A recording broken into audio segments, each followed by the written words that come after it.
Cell phones are rather small. It has a small circuit board with all the components hard soldered. Motherboard is not used to describe cell phones. Memory is stored in hard drive or SD card. Today's devices have 2 to 3 gigabytes RAM.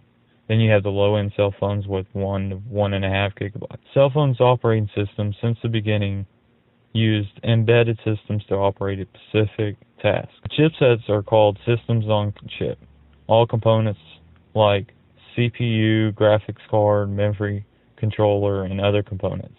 Processor speed range from 1 gigahertz to 2.5. The future of phones is ever changing. Form factors are getting smaller, but with fast speeds using less power. Let's see what's next. Cell phones have come a long way since 1983, the first being made by Martin Cooper. They started off huge and block-like, most being about the size of your head. From there, makers strived to just make them smaller.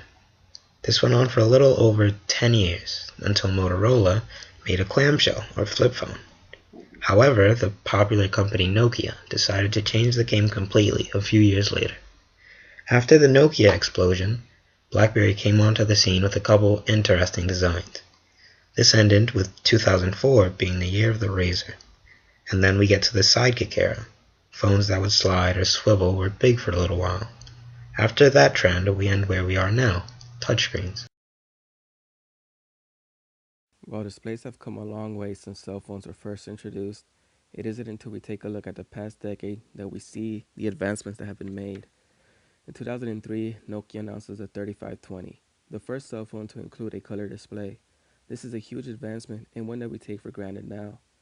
In 2007, Apple unveils the iPhone, the first phone to include a multi-touch screen, an advancement that has become standard in every phone today.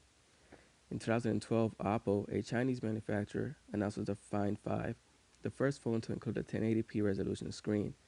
While criticized at first, it has become a standard also in phones today. In 2013, Samsung and LG announced the Samsung Round and the LG G Flex, the first phones to include a curved display. And with technology constantly advancing, we can only guess what displays will be like in the future.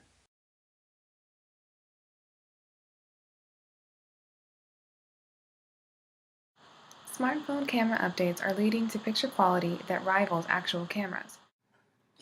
For example, smartphones such as the recently developed Lumia 1020 has an incredible 41 megapixels. The new Sony Xperia Z1 has a 20.7 megapixel camera, and the Apple iPhone 5S has 8 megapixels. Whereas Nokia 1J1 has 10.1 megapixels and the Canon PowerShot SX100 has 8 megapixels. Take a look at these photo comparisons between the aforementioned smartphones. The quality of the pictures between the smartphone camera and the Nokia and Canon photos are difficult to distinguish, making it a much cheaper buy to go with the all-in-one smartphone, which is a huge reason why profits have gone down by more than 30% for big-time companies Nikon and Canon. The way we put these cameras into use are pretty incredible too. We're able to communicate with people all over the world through them. With the introduction of FaceTime, we can have friends and families be a part of our lives in ways they might not have been able to otherwise. Technological advancements with the camera and its applications are ongoing. Let's see what's next. The advent of mobile operating systems is synonymous with the rise of smartphones. Mobile OS transformed a device that was only used for communication by voice to one including text, video, and audio. A mobile OS brings most of the functionality of a computer to a handheld device, changing their purpose from one purely of communication to one encompassing all of multimedia. They allow us to stay connected not only to each other, but to the entire volume of human information, and allow us to interact with the environment around us. Integrated into our daily lives, they provide applications to manage contact lists, calendars, and take notes. They give us the ability to check email, browse the web, listen to music, take pictures, record video, navigate, play a game, or read a book, wherever we may go. A mobile OS tethers all our multimedia technology into one, making technology that would once have filled a room fit into a pocket.